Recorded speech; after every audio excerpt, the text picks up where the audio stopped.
Hello, मेरा नाम अर्नव पांडे है और ये मेरी ई आचार्य साइंस सीरीज़ का 7वां वीडियो है।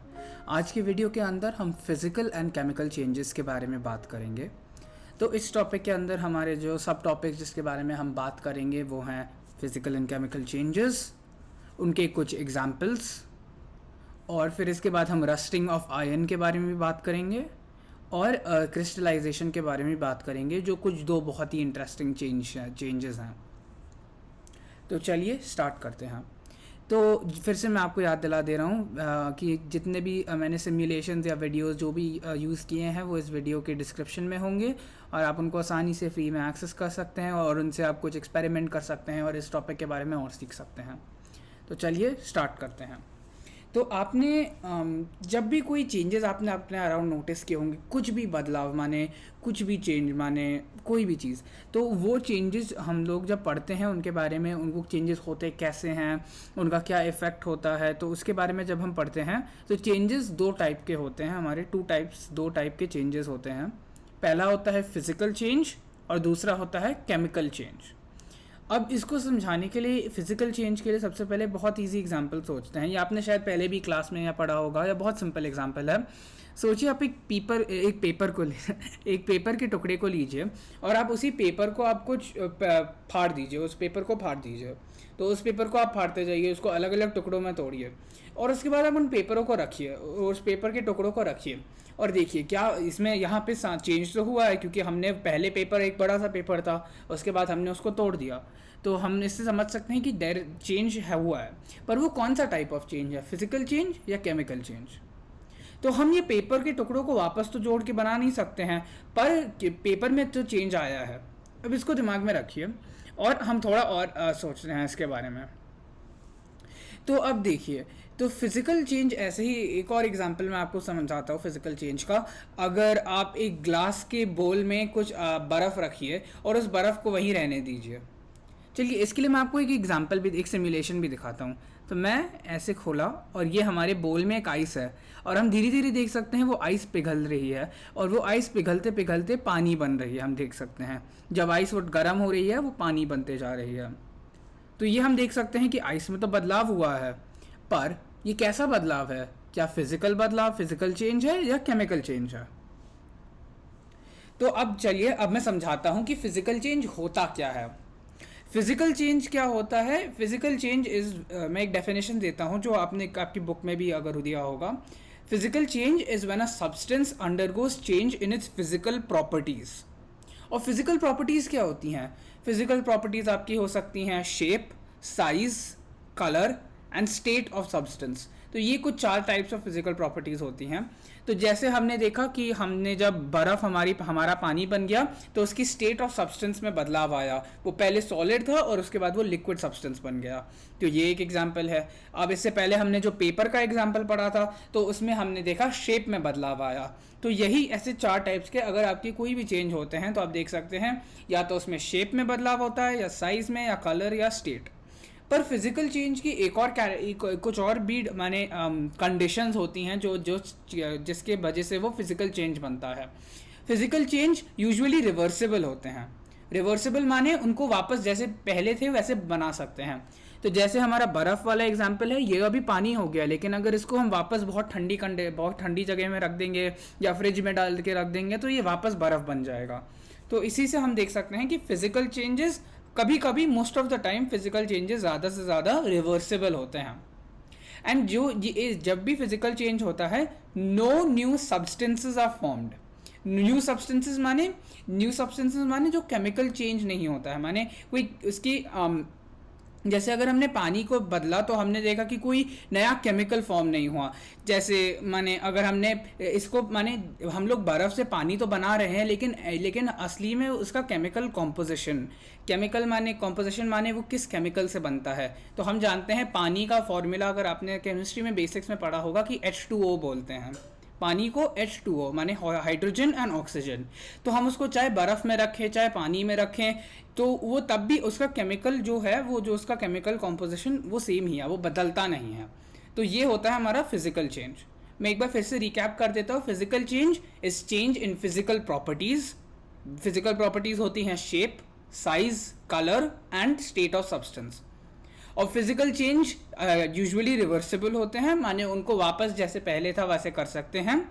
और फिजिकल चेंज में no new substances are formed. ये हो गया हमारा फिजिकल चेंज। फिजिकल चेंज थोड़ा ज़्यादा इजी होता है।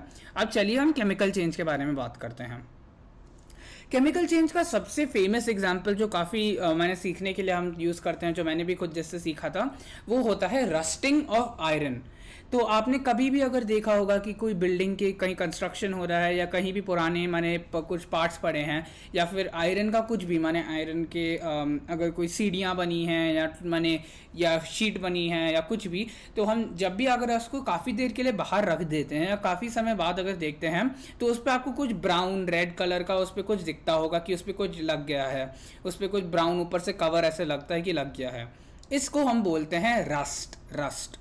और उस प्रोसेस को जिससे वो रस्ट आती है उस पर, उसको हम बोलते हैं रस्टिंग। तो ये आपने माने आयरन के दरवाज़ों पे देखा होगा या फिर आयरन के बेंचेस पे देखा होगा जहाँ पे बैठते हैं, या फिर कहीं और काफ़ी जगह आयरन की चीज़ें बनती हैं और आपने इसके एग्जाम्पल देखे होंगे।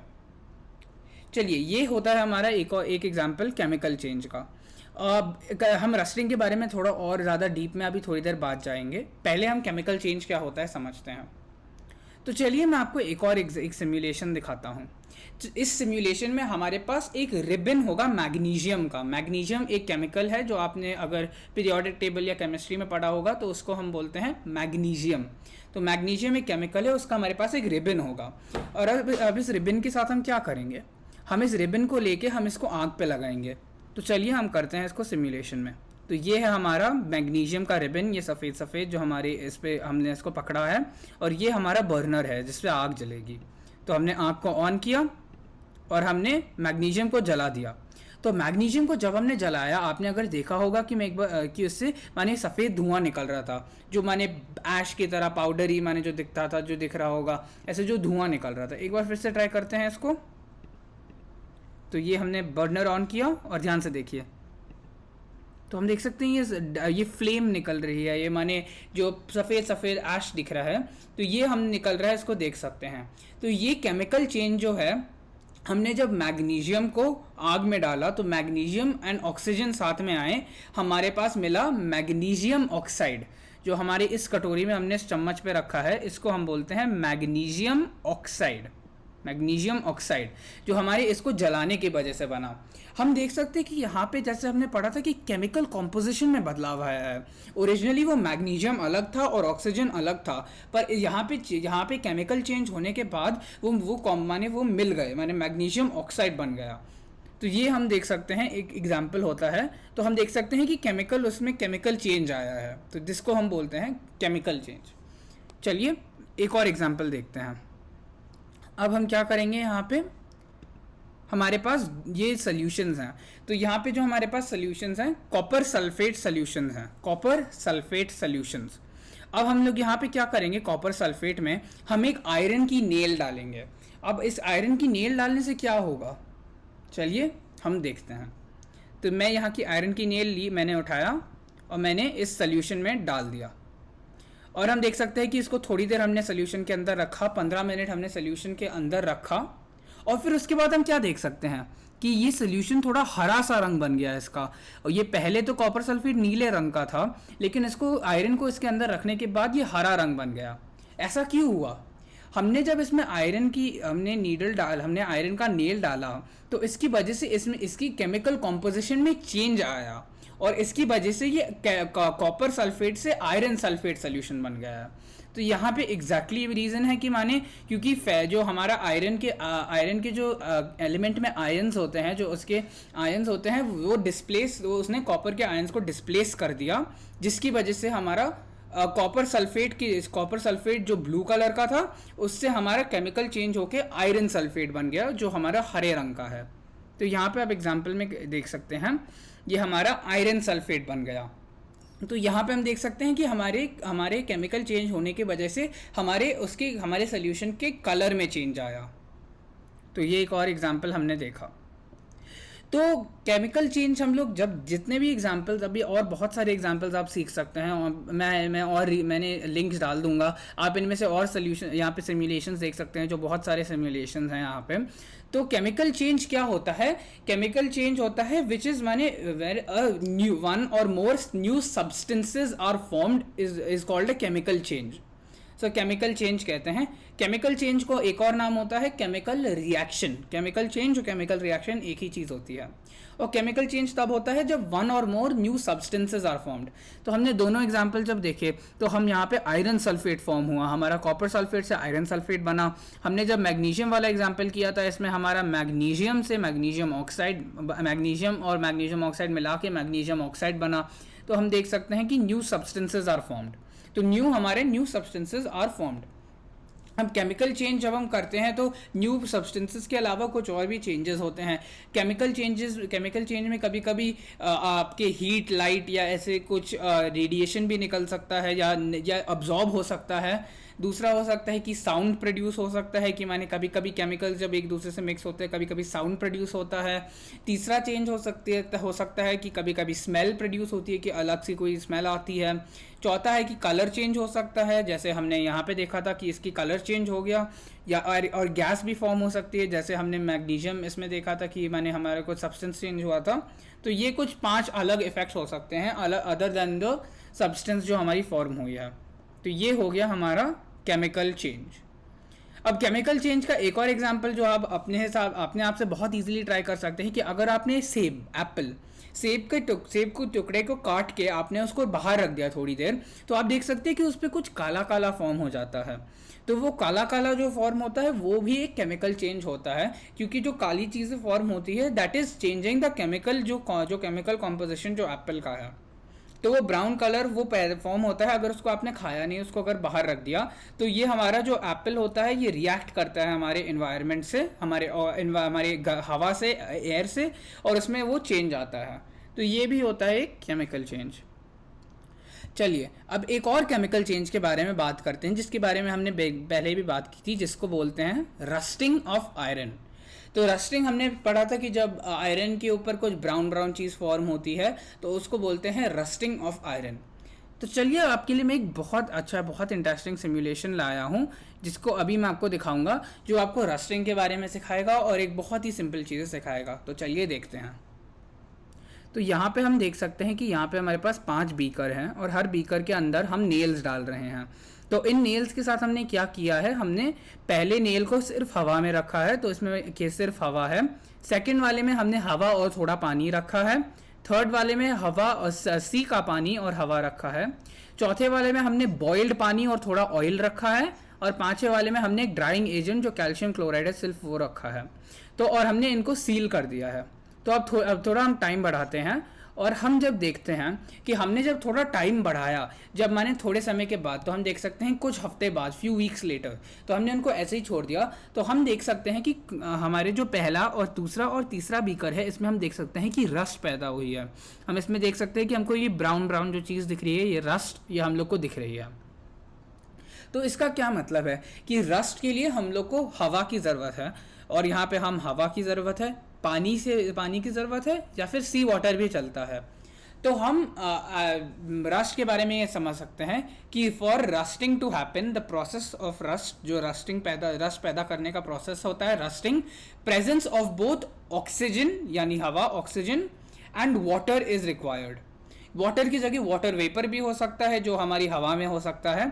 तो इसीलिए हमारा पहले एग्जाम्पल पे भी चल गया, क्योंकि उसकी जो हवा है उसमें वाटर वेपर हो सकता है, यानी मॉइस्चर हो सकता है। वाटर वेपर, मॉइस्चर सेम चीज़ हमारी हवा में हो सकता है, जिसकी वजह से रस्ट पैदा होती है। तो रस्ट को क्या चाहिए? Oxygen and water. तो हम लोग अगर इसका केमिकल, हम इसका एक इक्वेशन लिखते हैं, तो हम लिख सकते हैं आयरन प्लस ऑक्सीजन जो हवा में होता है, तो iron plus oxygen plus water, water यानी H2O, iron plus oxygen plus water is equal to rust. तो रस्ट को हम बोलते हैं आयरन ऑक्साइड, आयरन ऑक्साइड, तो वो होता है हमारा रस्ट। और जब हमारा मॉइस्चर हवा में और ज़्यादा होता है तो रस्टिंग और जल्दी भी हो जाती है, काफ़ी हम लोग के काफ़ी टाइम्स में।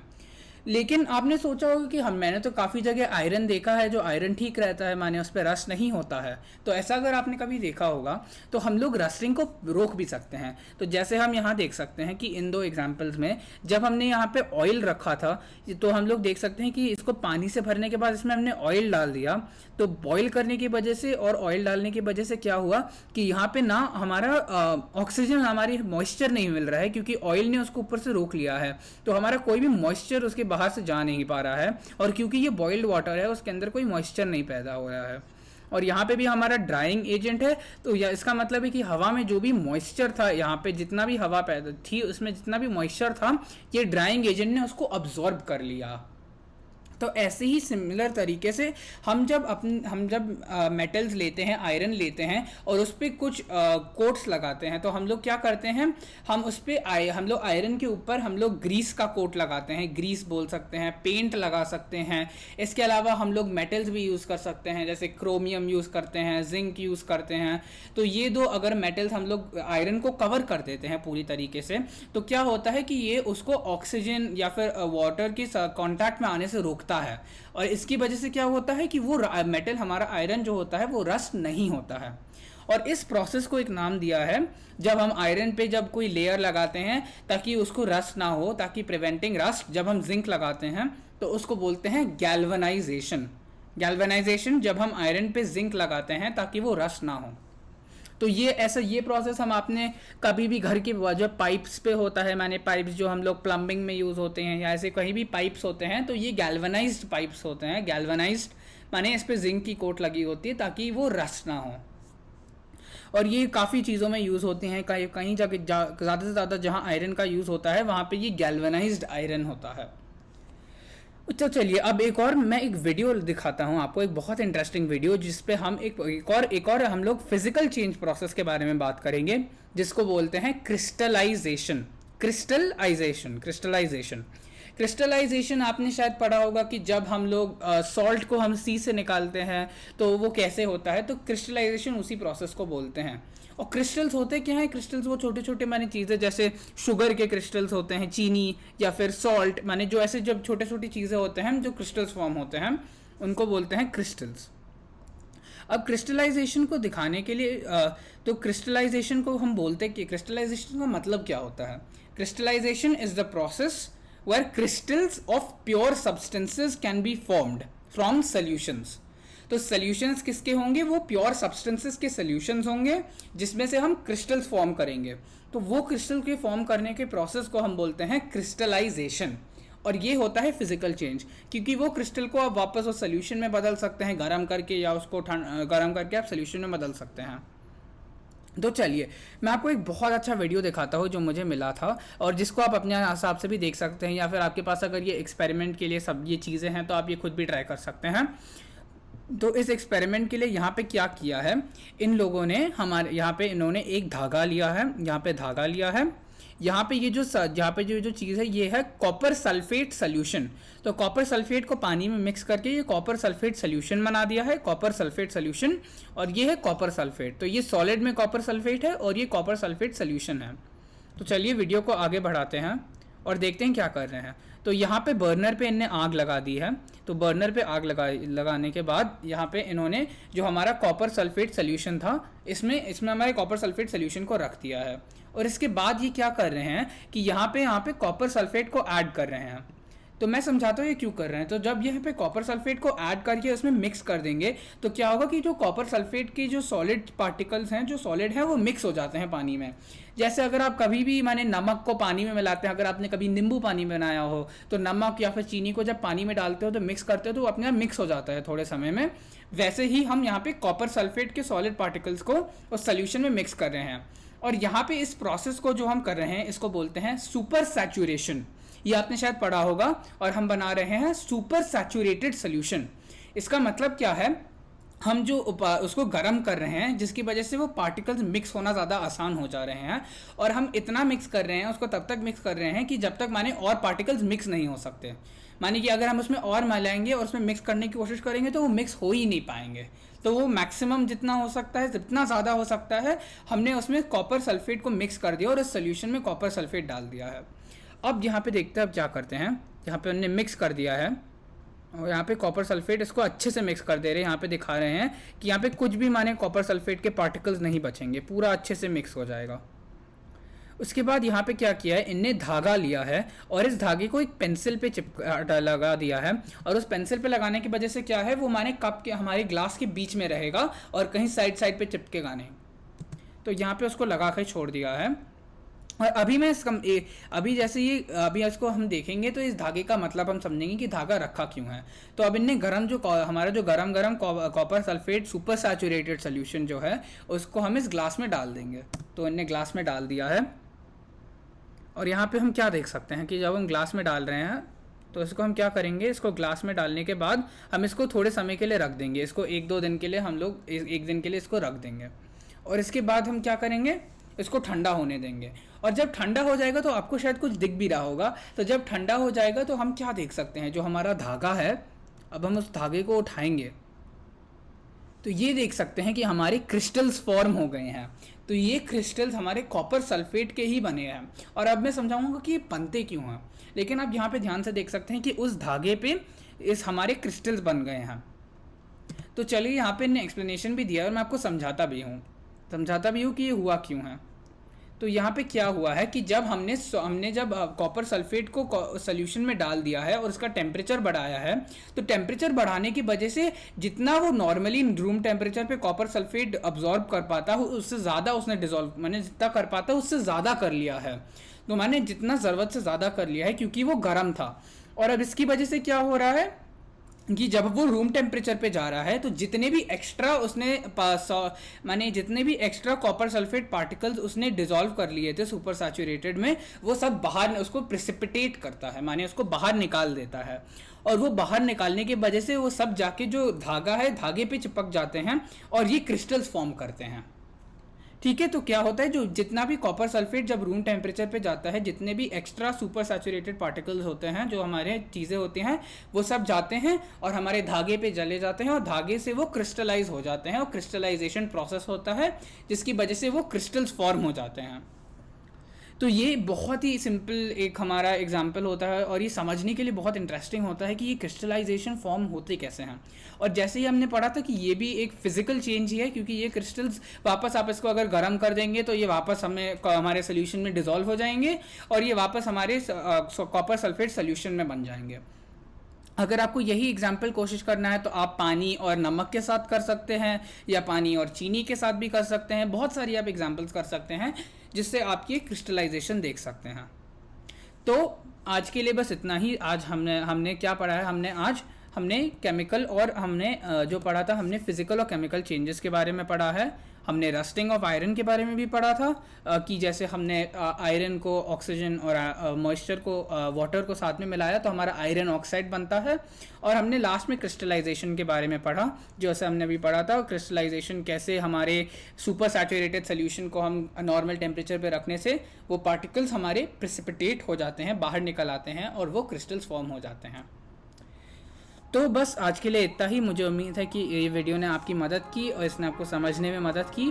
तो और अगर आपको इस वीडियो ने आपकी मदद की तो प्लीज़ अपने बाकी क्लासमेट्स के साथ शेयर कीजिए इस वीडियो को, ताकि ये उनकी भी मदद कर पाए।